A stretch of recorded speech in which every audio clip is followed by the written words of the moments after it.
El pollo que se hubiera podido convertir en canario está de vuelta en Venezuela. Algunos dicen que es lo peor que le hubiera podido suceder a su salud, que allí cualquier cosa le puede pasar en los próximos días, en los próximos meses. ¿Por qué Estados Unidos da a conocer que Holanda y Aruba sufrieron serias presiones de Venezuela y cuáles pueden ser esas presiones? Eso es lo que vamos a estar analizando en el día de hoy. En este programa nos va a acompañar desde Costa Rica José Gregorio El Gato Briceño, ex gobernador del estado de Monagas. Recibió amenazas y un intento de asesinato por parte del Pollo Carvajal. Y va a estar aquí en el estudio con nosotros también, alguien que conoce muy bien la situación de América Latina, César Paz, es ex agente del FBI, ex agente especial del FBI para toda esta región. Y va a estar también con nosotros, Ángela Sago, periodista y escritora venezolana. Pero eso no es lo único que vamos a estar abordando en el día de hoy. También hay un tema que se está convirtiendo en realmente importante para decenas de miles de personas a través de todos los Estados Unidos, el matrimonio de las personas del mismo sexo.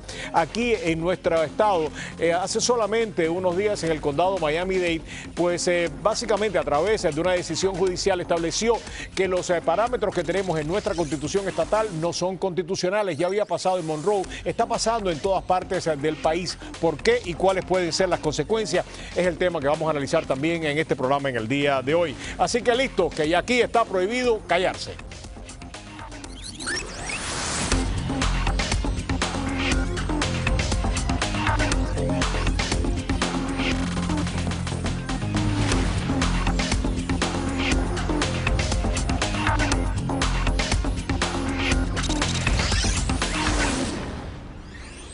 El presidente de Venezuela, Nicolás Maduro, abraza a su llegada a Caracas al ex jefe de inteligencia Hugo Carvajal tras su liberación. Fue detenido el pasado miércoles en la isla de Aruba a petición de Estados Unidos, que lo reclama por narcotráfico y apoyo a la guerrilla colombiana de las FARC. Nicolás Maduro acusa al expresidente colombiano Álvaro Uribe de manipular y crear falsas acusaciones que permitieron la detención de Carvajal. Hecho durante el gobierno El ex jefe de la inteligencia venezolana está considerado como una de las figuras más poderosas del régimen del difunto presidente Hugo Chávez. Tras una batalla diplomática, Venezuela consiguió que las autoridades holandesas revocaran la decisión de Aruba. Carvajal denunció como corrupto el sistema judicial de la isla. El juez que trató mi caso y el procurador son corruptos. Este caso eleva la tensión en las relaciones entre el gobierno venezolano y el de los Estados Unidos. Buenas noches, tengan todos bienvenidos a Prohibido Callarse. Y uno que le va a costar mucho trabajo callarse precisamente va a ser el Pollo Carvajal. Hoy vamos a abordar este tema de diferentes ángulos. Aquí en el estudio tenemos a dos personas que manejan muy bien este tipo de información. Está con nosotros Ángela Sago, periodista, además de su escritora venezolana. Durante un tiempo fue parte de la Comisión de Seguridad y Defensa de la Constituyente y maneja los temas de seguridad y defensa muy bien y conoce precisamente al Pollo Carvajal. También tenemos a alguien que conoce las interioridades de cómo se maneja este tipo de cosas, exagente del FBI, exagente especial del FBI, es César Paz, que conoce muy bien América Latina y conoce muy bien estos tipos de personajes. A los dos muchísimas gracias por compartir con nosotros en el día de hoy. Antes del programa le preguntaba a César, ¿qué puede haber pasado? ¿Qué puede haber hecho Venezuela para que Holanda y Aruba dejen salir, a pesar de las presiones de Estados Unidos, al Pollo Carvajal? Por supuesto que lo que estamos manejando son teorías, información privilegiada, no tenemos ninguno de nosotros, pero las teorías que se pueden manejar con profundidad las manejan estas personas que nos acompañan en el día de hoy aquí. ¿Qué puede haber pasado, César? La hipótesis indica que las presiones a las que fue sometida el gobierno de Aruba fueron grandes. Sabemos que Aruba es un centro de distribución, un centro de paso, un punto de paso de las drogas. Dineros de las drogas, producto del narcotráfico, llega ahí. De modo que si asumimos como certera la alegación de que funcionarios del gobierno de Venezuela y funcionarios del gobierno de Aruba probablemente están en cierta manera involucrados con el narcotráfico, imagínate lo que el gobierno de Venezuela pudo haber dicho a los personajes que están involucrados en el narcotráfico en el gobierno de Aruba. Exponerlos, porque si te das cuenta, aunque Carvajal no había recibido, digamos, el placer. El placer, exactamente. Todavía no gozaba de todos los derechos, de todos los derechos diplomáticos. Cuando uno viaja a otro país en función diplomática, uno viaja con su pasaporte diplomático y puede llevar consigo un pasaporte oficial o un pasaporte común y corriente, dependiendo de la ocasión. Pero uno nunca viaja pues como diplomático y con un pasaporte que tenga el nombre de otra persona, pero la fotografía de uno. De modo que esto da lugar o genera muchas conjeturas. Cuando hablábamos anteriormente, tú me decías, puede que no solamente el gobierno venezolano haya amenazado a funcionarios del gobierno de Aruba en revelar sus lazos con el narcotráfico, con lavado de dinero, con cualquier cantidad de operaciones ilegales, sino que puede que esta amenaza se haya extendido también a Holanda, donde el tráfico de droga como entrada para el resto de Europa es tremendamente amplio también. Es correcto, y el narcotráfico en Europa es una industria no millonaria, sino billonaria. Multibillonaria. Y entre las hipótesis de trabajo que estamos teniendo en el día de hoy, Ángela Sago, que como todos los que la conocen saben, es una profunda conocedora de este tema, ha escrito sobre este tema, ha seguido este tema, como dijimos anteriormente, estuvo en la Comisión de Seguridad y Defensa de la Constituyente, conoce mucho de estos personajes. Ángela me decía, Roberto, no te extrañe que esto sea guerras internas de estas mafias que ya no son básicamente partes del gobierno, son mafias que lo que quieren es de alguna manera proteger sus pedazos. No te extrañe que el pollo Carvajal haya sido entregado a las autoridades norteamericanas por uno de estos grupos. Cuénteme, ¿por qué usted piensa esto? Bueno, buenas noches. Buenas noches y gracias por tenerla acá. Un placer. Yo lo que pienso es lo siguiente, a mí no me extraña que entreguen a Carvajal a Venezuela. A mí lo que me extraña... A los americanos.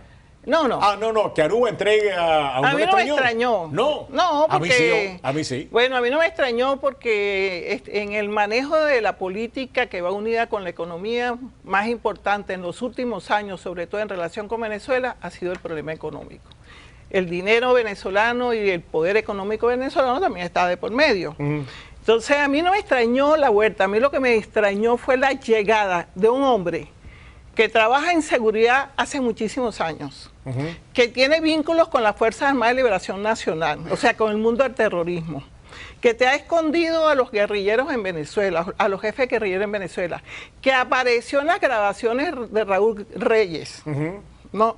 Que además ha formado parte no solamente de la DIN, sino que también de la Policía Política Venezolana, que se dice que ha torturado y asesinado a gente. Entre ellos gente colombiano. A colombianos. Un capitán colombiano. Exacto, a oficiales colombianos que pasaron la frontera buscando toda la información de los guerrilleros y toda esa serie de cosas. Ese mismo señor, que es conocido físicamente, porque no es escondido, sino que se conoce su cara, que ha aparecido públicamente en muchos sitios en Venezuela, va a llegar a una islita, que casi a nado se puede llegar de Venezuela a la isla de Aruba, y va a llegar con un pasaporte falso. Un hombre de inteligencia, una persona que maneja seguridad. Pero entonces, ¿por qué usted cree que lo hizo? Bueno, yo creo que él creía primero ellos son impunes. Esa es la Tenían la impunidad, exactamente. Ellos se manejan con mucha impunidad. Pero lo que usted cree es que alguien cercano a él lo entrega a las autoridades norteamericanas. Bueno, yo lo que pienso es que, fíjate que el mismo avión en que él viaja, Maiquetía, Aruba, es el avión de Rincón, que es un señor que vive en Texas, pero ese mismo señor, según mis colegas, ese mismo avión es el que lleva a Maiquetía, al alemán que asesinaron hace apenas un mes en Venezuela. Que puede haber sido un ajuste de cuenta también de mafia. Adelante, César. Una cosa extrañísima, ¿no? Es bastante extraño, pero es una hipótesis bastante peculiar la tuya, porque hay que recordar que Carvajal supuestamente estuvo en negociaciones con el gobierno de Estados Unidos justo por los hechos, los vínculos que él no solamente tiene con el narcotráfico, pero también con las FARC. Entonces, una persona que ya ha estado en algún tipo de negociación, si las negociaciones fueron fallidas, imagínate lo que el gobierno venezolano, o no digamos como gobierno, pero sí digamos como un cartel, porque en realidad sabemos todos sabemos todos lo que existe, no solamente en Venezuela, pero también en Cuba, en Ecuador, en Bolivia. Te tengo que preguntar algo, César, sin que reveles, por supuesto, y no lo vas a hacer, pero nada más que para beneficio de nuestro televidente, sin que, o sea, reveles ninguna información confidencial ni privilegiada. ¿Realmente Estados Unidos está consciente, sabe de todas estas actividades criminales que se están dando en Venezuela, que se están dando en Aruba, que se están dando en Ecuador, que se están dando en Bolivia? O sea, tenemos narcoestados ya y todo parece indicar que a Estados Unidos no le importa lo que está sucediendo. ¿Hay información? Hay información, hay fuentes de información, pero las prioridades que esta administración tiene no son las prioridades que, en la opinión de muchos que estamos en esta área de seguridad internacional, no coinciden. ¿Pero se sabe lo que está pasando? Se sabe lo que está pasando. Lamentablemente, hay lo que te conversaba justamente antes del programa. Los agentes de inteligencia cubanos, que probablemente van a estar escuchando este programa también, que le mandamos nuestros saludos muy cordiales. Claro, cómo no.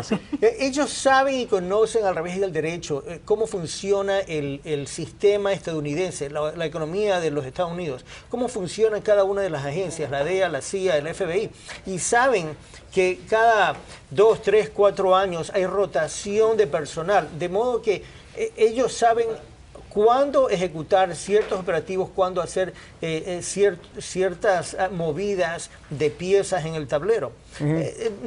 Por algo se quedan ahí una eternidad, una carrera completa en las posiciones que ellos tienen. Efectivamente. Pero, dígame. preguntarte, porque fíjate una cosa, desde el punto de vista de seguridad y de agentes de seguridad y del manejo, digamos, oficial de toda esta situación, suena lógico.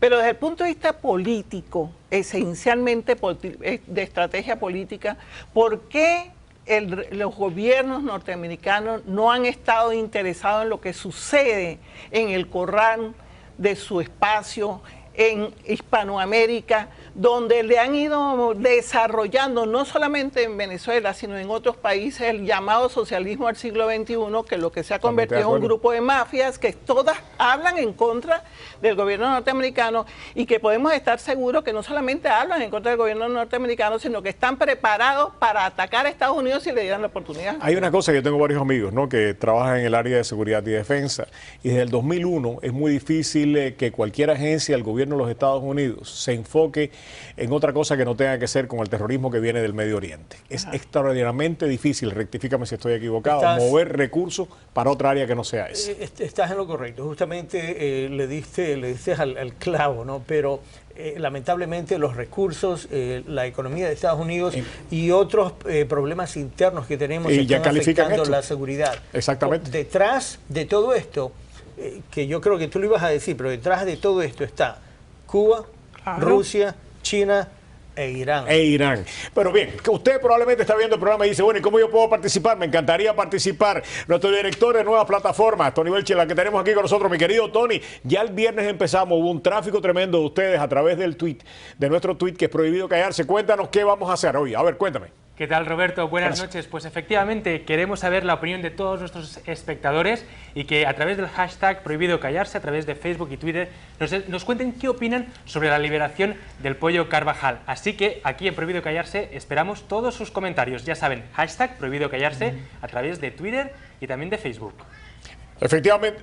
Efectivamente, bueno, pues nada, Tony, en solamente unos minutos nos vas a empezar pues a leer algunos de los comentarios que tenemos con ustedes. Vamos a pasar publicidad y regresamos en solamente unos segundos con este programa especial. Haremos contacto con Costa Rica y en Costa Rica ya tenemos esperando para conversar con nosotros al ex gobernador del estado de Monagas, José Gregorio El Gato Briceño, va a estar con nosotros. Pues recuerde sus comentarios, hágalo ahora mismo, que solamente unos minutos vamos a estar leyendo algunos de ellos.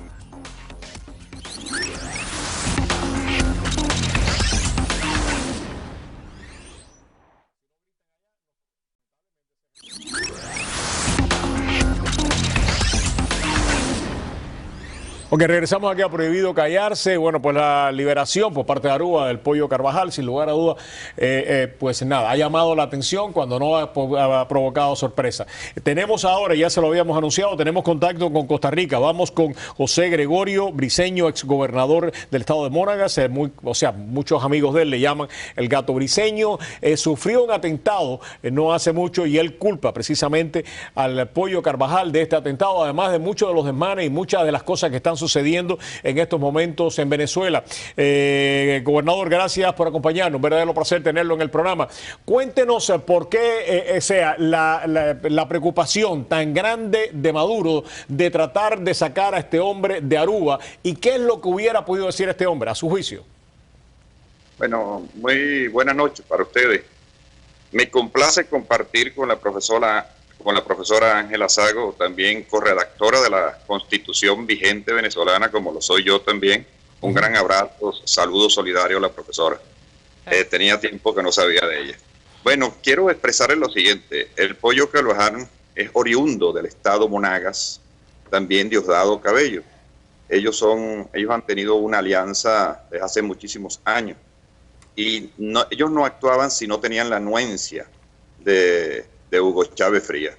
Y desde luego ellos han tenido unos intereses económicos muy grandes. El caso, no olvidemos que Monagas es el primer estado productor de petróleo y de gas de la nación, es a donde están las reservas más grandes del mundo, donde está la faja petrolífera del Orinoco.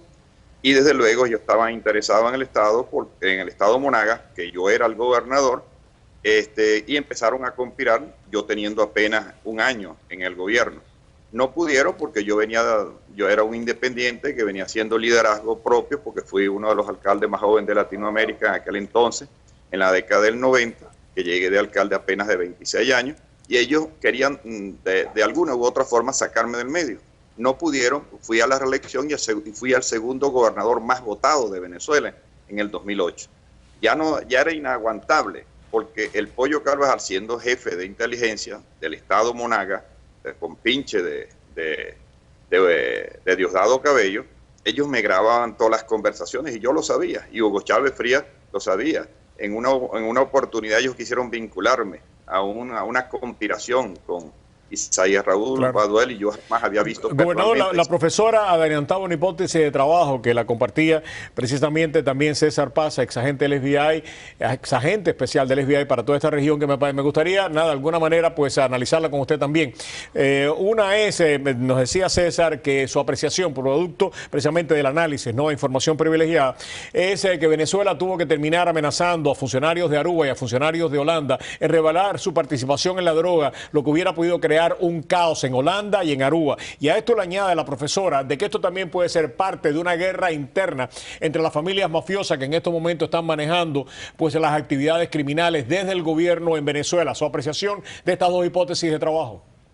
No tengo lugar a dudas que el gobierno de Venezuela o la dictadura venezolana tiene los mecanismos económicos para presionar a Holanda a través de grandes contrataciones, que ya es público y notorio, sobre las lanchas que ya tienen contrataciones de muchos millones de dólares. Aparte de eso, recuérdese que Venezuela prácticamente está subsidiando el petróleo de todas las islas del Caribe, y ahí está Holanda con las 3 islas del Caribe.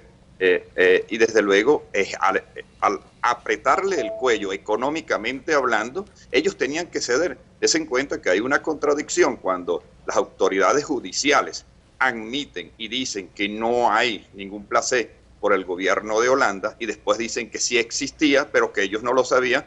Hay una contradicción evidente y descarada ante la opinión pública internacional. Es una burla a la opinión, a la inteligencia de la opinión pública internacional. Y esto señala algo que me parece que es bien importante, ¿no? Y es básicamente que Estados Unidos haya dado a conocer las presiones. César, en este momento yo me imagino que hay muchas de estas personajes de América Latina que tienen que estar pensando, si le hicieron esto al Pollo Carvajal, me lo pueden hacer a mí mañana. Correcto. Y que independientemente de los resultados de esta detención que resultó en la liberación del Pollo, yo me imagino que mucha gente van a tener que estar pensando hoy a dónde puedo ir y cómo voy a llegar y cuál es la protección que yo tengo para que Estados Unidos no me aprese. ¿Es eso sí o no? Esa es una de las cosas que está ocurriendo, porque saben que la justicia estadounidense puede alcanzarlos en prácticamente y que quiere alcanzarlos en este momento. Lo que se han olvidado es lo que pasó en Panamá en el año 91, 90, 91, 92 con Noriega. Y es lo que puede ocurrir con cada uno de estos países que se han convertido en un narcopaís, con una narcoeconomía, con narcogobiernos. Una vez más recalco, esto no es algo que no sea público, pero los que están detrás de esto son países que están en una posición bastante fuerte, como Rusia.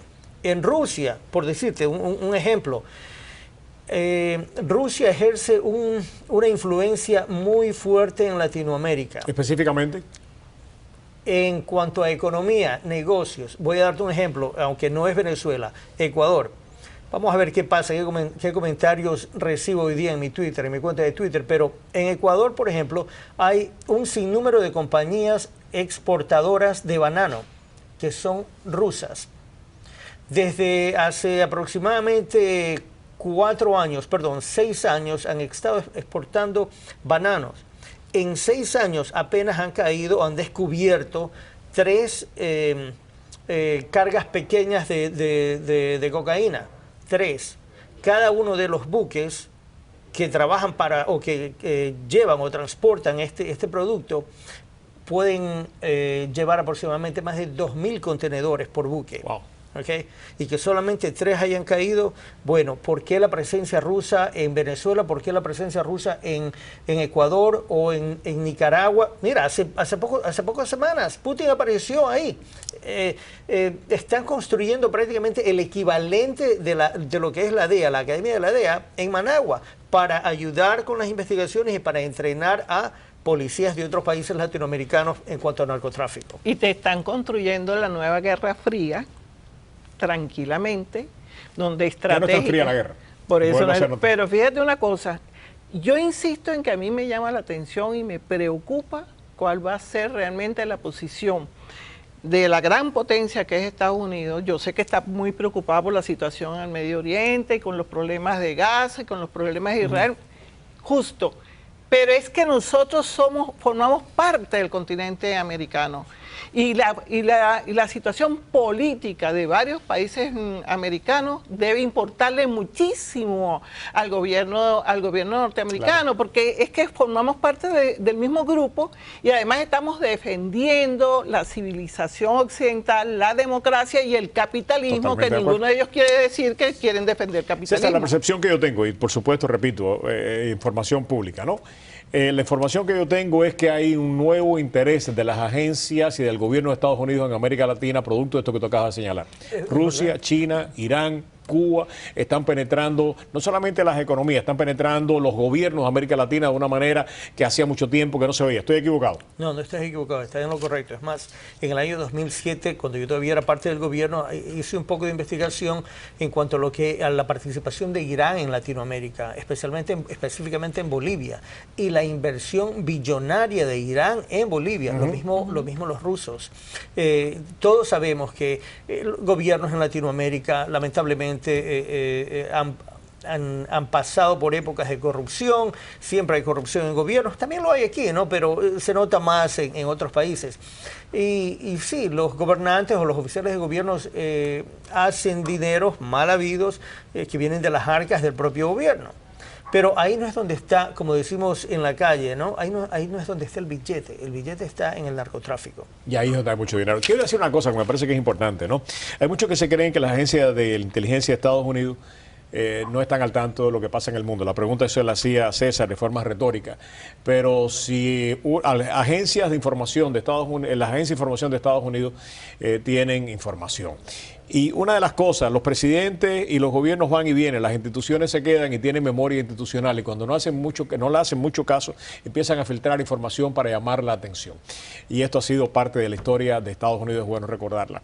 Briceño, ¿qué va a pasar ahora? Porque este hombre, me imagino yo, que ya se sabe lo que sucedió con él, puede tener consecuencias para él, ¿no es así?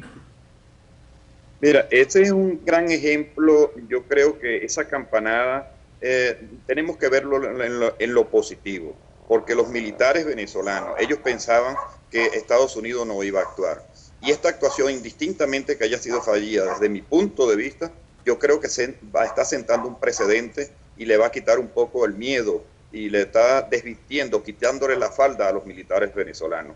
Yo creo que esto ha sentado un precedente y va a estimular aún más del rescate de la institucionalidad democrática en mi patria. Yo considero que esto es un gran avance, indistintamente no lo podemos ver negativo. El deseo, yo fui víctima, pues a mí me mataron un guardaespaldas y murió un delincuente. ¿Y quiénes eran los autores intelectuales? Y les puedo afirmárselo a ustedes categóricamente. Diosdado Cabello y el Pollo Carvajal. Y aquí tuve que salir inmediatamente, pues, y murieron 2 personas. El Hugo Chávez Frías inmediatamente me llamó, y ellos lo sabían. No abrieron ningún tipo de averiguación. Agarramos a uno de los que atentó y está suelto. El Poder Judicial lo controlan ellos allá, no hay autonomía de poder. Entonces yo creo, no lo podemos ver en negativo. Mira, se dio la presión y todo lo que podamos analizar nosotros y escuchando a todos los analistas, muy bien, pero eso es un avance que Estados Unidos sí está actuando y lo tenemos que ver en positivo. Por eso es que... Totalmente de acuerdo. Totalmente de acuerdo. Briceño, muchísimas gracias. Desde Costa Rica era pues el gobernador, el ex gobernador José Gregorio Briceño. Muchísimas gracias a ustedes, un verdadero placer. ¿Qué le parece si escuchamos algunos de los comentarios que nos han hecho a través de Twitter? Tenemos a Tony con nosotros. Tony, ¿ha habido interés en el tema o no? Cuéntame qué están diciendo nuestros televidentes. Pues así es, Roberto. La verdad es que hemos recibido varios comentarios y vamos a pasar a verlos. Por ejemplo, el que nos envía Marina Maceo, que dice que el Pollo Carvajal sabe mucho, que ellos no pueden darse el lujo de dejarlo hablar. También otra usuaria venezolana de a pie dice que si el pollo canta se alborota el gallinero y se destapará la olla podrida del narcogobierno revolucionario. Dice que huelen a cárcel. Otro usuario también nos comenta que Maduro dijo que le había hablado un pajarito. Ahora debe estar asustado por lo que pudiera cantar el Pollo Carvajal. Y por último, Guillermo Cochet, el embajador de la OEA en Panamá, dice que el miedo se generaliza. Haber coincidido el arresto del Pollo Carvajal con el insípido Congreso del Partido Socialista en Venezuela es señal de que el fin está cerca. Gracias, Tony. Sin lugar a dudas, el humor venezolano no hay que se lo quiten. Está genial. Muchas gracias. Muchísimas gracias. Muchas gracias, César. Muchísimas gracias al gobernador. Vamos a regresar con un tema bien interesante, solamente unos segundos, el matrimonio de las personas del mismo sexo. Vamos a tener aquí a varios matrimonios de personas del mismo sexo que nos van a hablar qué es lo que representa el matrimonio para ellos y qué es lo que representa para ustedes y para todos nosotros. Vamos a estar también aceptando sus tweets. Tony nos va a hablar de eso en solamente unos segundos, pero vamos a estar también compartiendo con nuestros televidentes pues todo lo que nos llegue a través del hashtag Prohibido Callarse en materia de matrimonios de personas del mismo sexo. Vamos a publicidad y regresamos aquí. Prohibido Callarse. Gracias a los dos. Un verdadero placer. Gracias.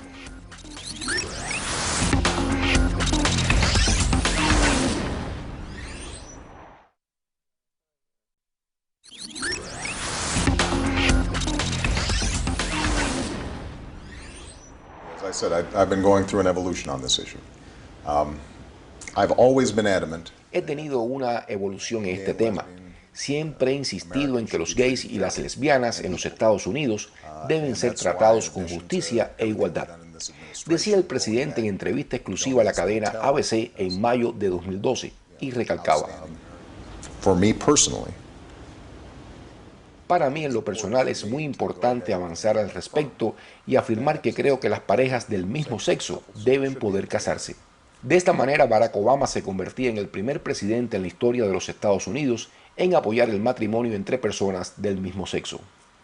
14 países en el mundo aprueban constitucionalmente el matrimonio homosexual.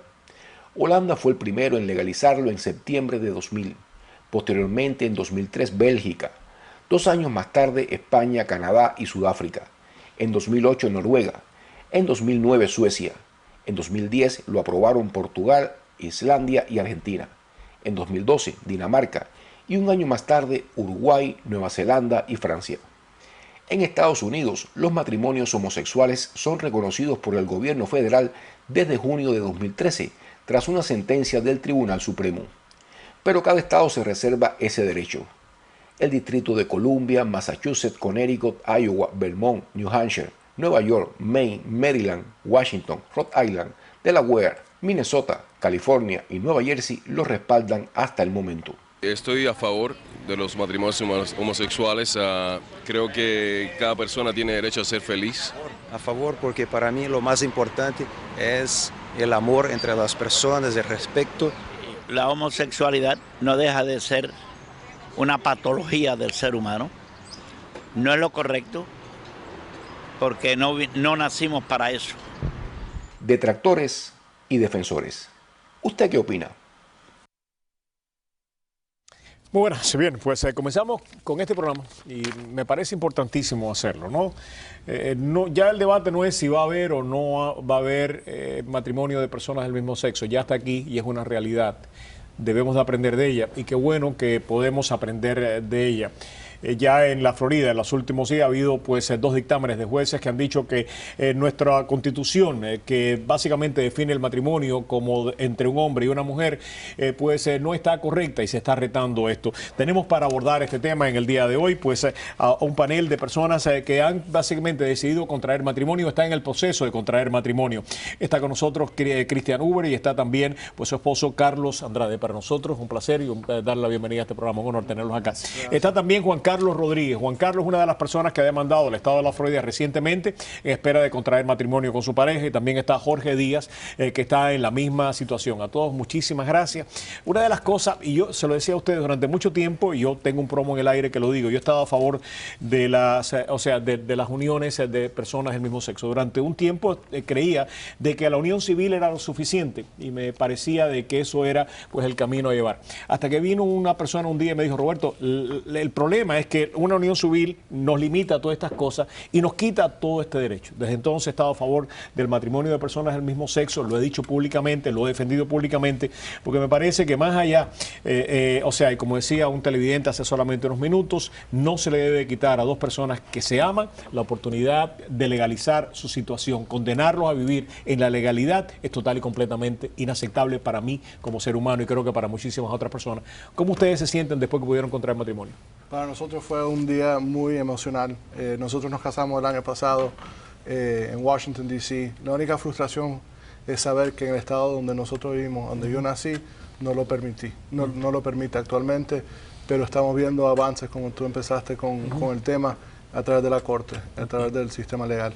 Carlos, ¿cómo tú defines la situación de ustedes antes y qué cambió después que ustedes decidieron unir sus vidas con el matrimonio? Bueno, definitivamente tuvo un impacto en nuestras vidas porque desde el momento que la Corte Suprema dijo que los matrimonios gay no debían ser permitidos, que no debía ser negado el derecho a que una pareja gay se casara, definitivamente marcó nuestras vidas porque nosotros, nuestro compromiso como pareja, antes de que se dieran esa decisión, era vivir por muchos años juntos y compartir nuestra vida juntos y ser felices. Y qué más gratificante que tener la oportunidad de poder casarse y vivir como cualquier otra pareja. Una de las cosas que uno está aprendiendo en este momento, durante mucho tiempo las relaciones homosexuales se consideraban que eran coyunturales, precisamente por la falta de estructura legal.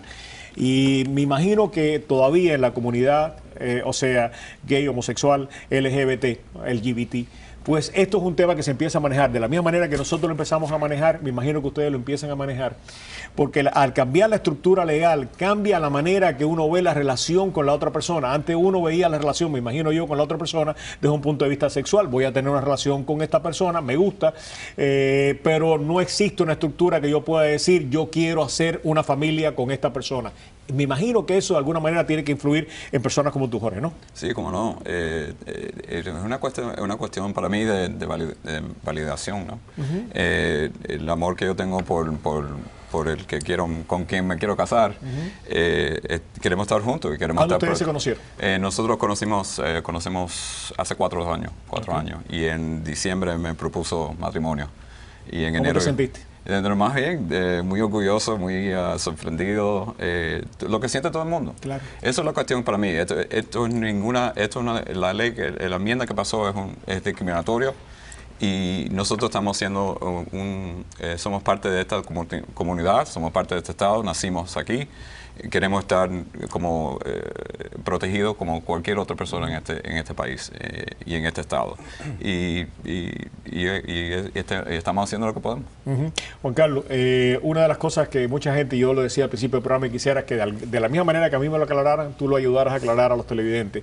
¿Cuál es la diferencia entre la unión civil y el matrimonio? Porque el mismo presidente de los Estados Unidos, no hace mucho, estuvo a favor de las uniones civiles, pero no a favor del matrimonio. Y así podemos encontrar un sinnúmero de personas que han estado a favor de la unión civil durante mucho tiempo, pero no a favor del matrimonio. ¿Cuál es la diferencia para ustedes? Bueno, pues no puedo realmente decirte legalmente 100%, pero hay muchas cuestiones, por ejemplo, en derechos de inmigración, en donde tú puedes casarte civilmente, pero no tienes ningún tipo de derecho inmigratorio. También derechos de pensión, por ejemplo, cuando la persona fallece y la otra persona no puede tener derechos a el salario o los beneficios que esta persona estaba recibiendo. Son impositivos, o sea, una persona en una relación civil no tiene una serie de derechos que tienen los matrimonios normales desde el punto de vista de cómo el gobierno lo ve a uno, aunque eso ha cambiado precisamente, ya el gobierno federal lo ve a uno de otra manera, ¿no es así? O sea, ¿ya tú puedes declarar como matrimonio tu excepción tributaria o no? Sí puedo, el tema aquí en la Florida, yo trabajé para el Estado, tengo beneficios a través de mi pensión. Yo no puedo designar a Carlos como mi beneficiario. ¿Todavía? Todavía no puedo hacer eso, porque el Estado de la Florida no reconoce, aunque nosotros estemos casados, el Estado de la Florida no reconoce nuestro matrimonio. ¿En qué cambiaría si esta demanda que han presentado personas como él, personas como Jorge, o sea, la Corte decide de que es verdad, o sea, de la manera que se está viendo el matrimonio aquí en la Florida no es constitucional? ¿En qué cambia la realidad para todos ustedes? Que en el estado que nosotros vivimos, en donde nosotros pagamos impuestos, donde nosotros queremos tener nuestra familia, el Estado va a reconocer nuestro matrimonio. Empezando en mi caso, en mi pensión, pero existen bastantes casos. Hospitales privados no tienen el requisito de reconocer el matrimonio de Carlos y de mí. También cuando estamos comprando casa, nosotros estamos en el proceso de comprar casa, nosotros tenemos que tomar un paso adicional, sentarnos con abogados para protegernos, porque el sistema de comprar de bienes raíces no protegen a personas que no reconocen los matrimonios. Ese es el estado que vivimos nosotros ahorita. Estoy seguro que muchos de ustedes se les interesa el tema y están compartiendo pues sus informaciones con nosotros a través del Twitter, #prohibido callarse. Tony está aquí con nosotros. Tony, ¿qué es lo que está pasando? Cuéntame, ¿cuál es la pregunta que le estamos haciendo a nuestros televidentes? ¿Y tenemos tráfico o no tenemos tráfico? ¿Qué tal, Roberto? Pues sí, efectivamente estamos recibiendo muchísimos mensajes que leeremos a continuación, después en el siguiente segmento, y la verdad que es que ustedes pueden contactar con nosotros a través del #prohibido callarse, ya lo ven aquí en sus pantallas. Prohibido callarse es el hashtag que utilizamos para comunicarnos a través de Twitter y también de Facebook, así que esperamos sus comentarios, que realmente las redes sociales están muy calientes, Roberto, déjame decirte. ¿Cómo que no? Bueno, pues nada, a participar, recuerden #prohibido callarse, su opinión acerca del matrimonio de la persona del mismo sexo. Vamos a incorporar a una persona muy especial en solamente unos segundos al programa. Es una persona que básicamente ha tenido que ver esto de una manera muy particular. Usted no se mueva, regresamos con este tema tan importante, un tema de nuestros tiempos. Pero antes tenemos a la doctora Maris Reyes con nosotros. Doctora, adelante, gracias por acompañarnos. Gracias. Soy Maris Reyes, abogada de bancarrota, y los quiero ayudar. Yo sé que hay muchas casas sin problemas. Yo sé que hay muchas demandas sobre las casas hoy en día en la sur de la Florida. La ley de bancarrota los puede ayudar. Podemos poner esa demanda, ese foreclosure, en pausa. Hay un nuevo programa que se llama el LMM. ¿Qué es el LMM? Me dicen mis clientes. Yo lo voy a explicar. Yo voy a sentar con ese cliente y le voy a explicar que vamos a utilizar este programa que para ese foreclosure y le permite a uno hacer pagos sobre su casa de nuevo. Y esos pagos van a estar basados en cuánto uno gana, está basado en qué vale su casa y sí, cuánto se le debe al banco. Vamos a utilizar este programa juntos para salvar la casa de su familia. Con 15 años de experiencia no tienes que tener temor. Lo voy a guiar en una forma que permite la ley y que te puede ayudar. Esa primera consulta es gratis. So, usted se va a sentar conmigo, vamos a dedicar mucho tiempo a su caso para que sepas exactamente cómo la ley de bancarrota los puede ayudar. Llámanos hoy al 305-476-1900 y con esa primera consulta gratis vamos a dictar al banco qué se puede hacer. No hay ninguna respuesta que sea incorrecta. Se puede hacer algo y la idea es utilizar la ley a su beneficio. Yo he tenido miles de casos aquí en la sur de la Florida y los quiero ayudar ahora a ustedes. Llámanos hoy al 305-476-1900. Yo soy Maris Reyes, abogada de bancarrota. Gracias.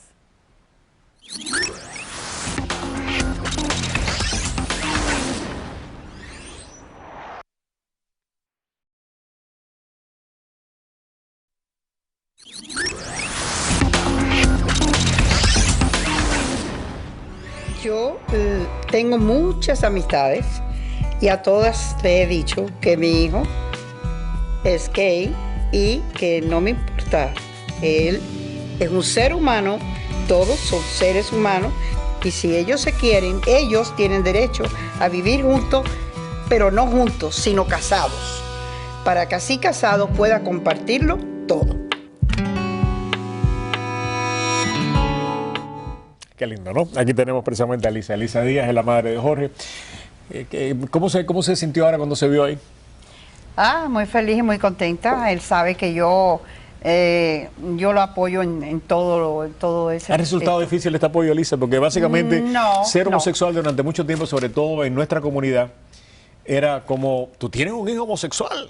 Tú tienes un hijo homosexual. No, eso a mí no. ¿No le pasó nunca? No, para nada. Él me dijo que lo era y yo le dije, bueno, pues yo te apoyo, pues tú eres mi hijo y ¿por qué no te voy a apoyar? Ese es tu...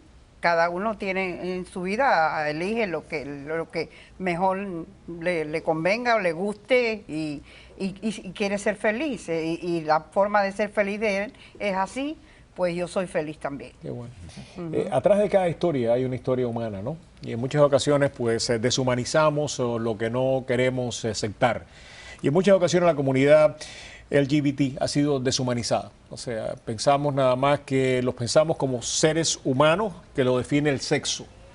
Y la comunidad LGBT es mucho más que la definición del sexo. Es la definición de unas relaciones humanas basadas en el amor, en la comprensión, en la identificación, que en muchas ocasiones, precisamente por no tener la capacidad de poder unirse legalmente, sufre tremendos traumas. Tenemos precisamente aquí a Susana Tadei. Susana perdió su pareja y nos va precisamente a dar este aspecto de la relación homosexual, que es importante conocerla. Susana, gracias por acompañarnos. Gracias a ti por el apoyo que nos das, además.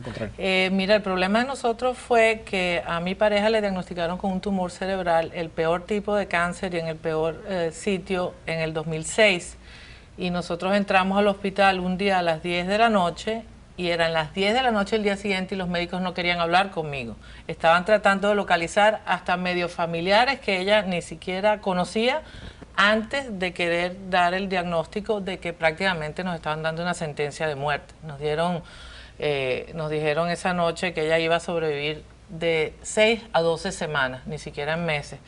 Durante todo ese proceso, por supuesto, aparte del trauma que uno tiene de recibir ese tipo de shock, nosotros tuvimos que traer un abogado al cuarto de hospital para ayudarnos a actualizar los papeles, porque como gente joven, todo estaba muy bien, todo estaba maravilloso, no habíamos organizado ciertos papeles y yo no tenía derecho a opinar con ella de su parte de salud.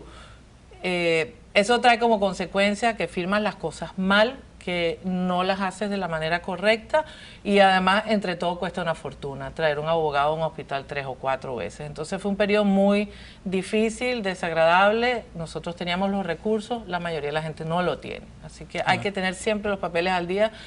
Aún en este proceso que estamos en la Florida, necesita todo el mundo tener sus papeles al día. Una pregunta que quisiera hacerte y después también a Jorge, después voy a presentarle la pareja, o sea, de Jorge, la persona que va a ser su esposo. Pero ¿cómo uno se siente cuando uno le dicen, por tu condición sexual tú no eres lo suficientemente bueno como para tener los derechos que tenemos todos los demás? Es devastador desde el punto de vista de salud, quizás lo peor, pero también desde el punto de vista emocional normal. Por ejemplo, yo me casé el año pasado en Nueva York y después de haber pasado el fin de semana más increíble y más bello de mi vida con mis amigos, con mis familiares, nos montamos en el avión de regreso a la Florida y prácticamente cuando el avión despegó yo empecé a llorar porque sabía que en ese mismo instante perdía mis derechos como esposa de la persona a la que amo. Jorge, cuando ya, y tenemos ahora aquí precisamente, él no habla mucho español, pero sí habla lo suficiente español como para comunicarnos con nosotros, el esposo de Jorge. Ustedes están a punto de contraer matrimonio. Sí. Cuéntame, como en el español que tú puedas hacerlo, ¿cómo te sientes? How do you feel? Un poquitico español. Good, bien. Súper bien. Súper bien. Fantástico. Qué bien. Hay algo que me parece que es importante que ustedes conozcan para que entiendan también las discrepancias de nuestras leyes. Me decía Jorge, precisamente en el intermedio comercial, que las parejas de la comunidad LGBT pueden adoptar, pero sin embargo no se pueden casar. Es parte de las contradicciones que estamos viendo en Estados Unidos, donde, ¿y por qué es lo importante? Si un estado reconoce el matrimonio y otro no, estamos creando una confusión legal seria. Como decía ella, en un estado puede reconocer una serie de derechos que otro estado no lo conoce. Pero más allá de los derechos, más allá de la cuestión económica, está la cuestión humana. que eso es lo que nos debe motivar a todos nosotros. Y sin lugar a duda hay una homofobia básicamente estructurada dentro de nosotros, que nos da miedo hablar por la comunidad, o sea, de personas de LGBT. No se puede hablar de ese tema, no lo hables. No digas de que tú estás a favor del matrimonio de personas del mismo sexo. No defiendas a las personas que tienen una condición sexual diferente a ti, porque pueden pensar o pueden creer, que piensen lo que le dé la gana, que crean lo que le dé la gana. La condición humana está por encima de todas esas cosas. ¿Cómo te sientes tú? Yo lo único que quiero es ser feliz y estar enamorado. ¿Van a adoptar? Estamos en el proceso de ser padres sustitutos, en el proceso de adoptar. ¿Cuándo lo van a terminar? Bueno, empezamos la clase creo que en 2 o 3 semanas. Empezamos y son 5 semanas después y entonces ya, si Dios quiere, tenemos un niño en la casa, una niña en la casa. Yo estoy feliz, estoy contento y yo soy igual a cualquier otra persona en este estado. Y por eso yo soy una persona que debe estar respetado y con dignidad, y como yo trato a las otras personas. Y yo lo único que quiero hacer es estar con Dan por el resto de mi vida y estar libre y poder estar orgulloso de mi matrimonio, no escondiéndolo. Y lo deberías estar y lo vas a estar. ¿Cómo tú te sientes ahora con tu nuevo matrimonio aquí en la Florida? Yo estoy contenta de haber podido rehacer mi vida después de una pérdida como la que tuve, pero todavía pienso que vamos a tener que seguir luchando, no solo por instaurar el matrimonio gay en la Florida, que eso me haría feliz, sino por de verdad obtener derechos de igualdad en el trabajo. Y después yo creo que lo más importante es atender a la comunidad transgénero, que la hemos abandonado un poco durante todo este proceso, y son los que reciben los ataques más violentos. Define que, porque hay definiciones que todavía nosotros nos manejamos muy bien. ¿Cuál es la diferencia entre transgénero y la comunidad homosexual? Bueno, en la comunidad tenemos gays, o hombres gays, homosexuales, lesbianas, la gente bisexual y el transgénero, que es básicamente una persona transgender, por eso es la T del LBG. Exacto. Y hoy en día se usa la Q, que es questioning, por si acaso estamos todavía definiendo. Pero el transgénero es una persona básicamente atrapada en el cuerpo equivocado. Entonces, desde muy pequeños empiezan a sufrir porque se dan cuenta que algo está muy mal. Y fíjate que es tan grave lo que ellos pasan, que es el grupo social que tiene el más alto índice de suicidio. Altísimo. Entonces, yo creo que nosotros como comunidad nos debemos dedicar a nuestros derechos y empezar a atender a los que menos hemos atendido. Vamos a tratar de hacer un programa con ellos también. Y ojalá que llegue algún día en que no tengamos que definirnos por nuestra condición sexual, que no tengamos que definir el LGBTQ, sino solamente seamos seres humanos pues escogemos un género de vida sexual. Ojalá que llegue ese día, porque van a haber muchísima más felicidad en el mundo. Tenemos que pasar a publicidad y regresamos. Pero antes tenemos a Tony. Tony, mi querido Tony, cuénteme usted cómo está ese hashtag de prohibido callarse. ¿La gente se está callando o está hablando? Pues la verdad, Roberto, es que muchísima gente está comentando a través de las redes sociales y hay división de opiniones. Por ejemplo, Alejandro Núñez nos dice que la comunidad gay está ahora más preocupada por el matrimonio homosexual que por las enfermedades de transmisión sexual, como podría ser el SIDA. También otra usuaria nos dice que lo antinatura del matrimonio homosexual no está en la palabra homosexual, sino en que se opte por la eterna monogamia. No sabemos si este mensaje lo decía con un poquito de sorna y broma. También desde Venezuela nos dice Mathieu que en los países latinos parece que aún vivimos en los años 50. Los tiempos han cambiado y tenemos que ser más abiertos. Sí a los gays, dice este usuario desde el país bolivariano. Y por último, vamos con el mensaje de Ray Filo, que dice que un mensaje para todos nuestros invitados, que le gustaría que explicarais qué tanto podría incidir que un niño crezca en un matrimonio homosexual. Ya saben, el hashtag prohibido callarse a través de Twitter y Facebook. Bueno, muchas gracias, Tony, muy amable. Ahora sí tenemos que pasar a publicidad, pero vamos a regresar en solamente unos segundos. Y ustedes, si quieren, pueden seguir aportando sus opiniones al hashtag prohibido callarse, que en el futuro, está en pantalla, pero en el futuro vamos a abordar algunos de estos temas, porque nos parece tremendamente importante, sobre todo, como decía ella, en la cuestión del transgénero. Me parece que Susana puso el dedo y vamos a abordar ese tema. Vamos a publicidad, regresamos.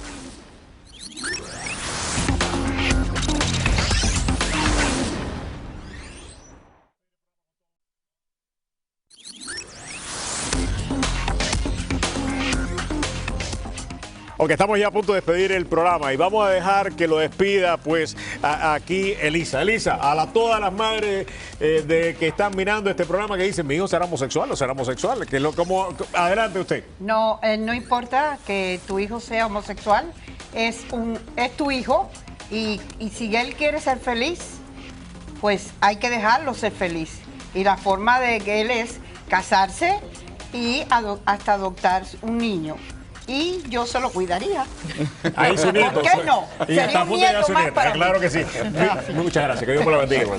Muchas felicidades en tu matrimonio, muchas felicidades, muchas felicidades para usted, muchas cosas buenas, muchas felicidades. Muchas felicidades a ustedes. Nos vamos, hasta mañana, aquí estamos todos. Que Dios nos acompañe a todos. María Julia, nos fuimos, vieja. Buenas noches, gracias.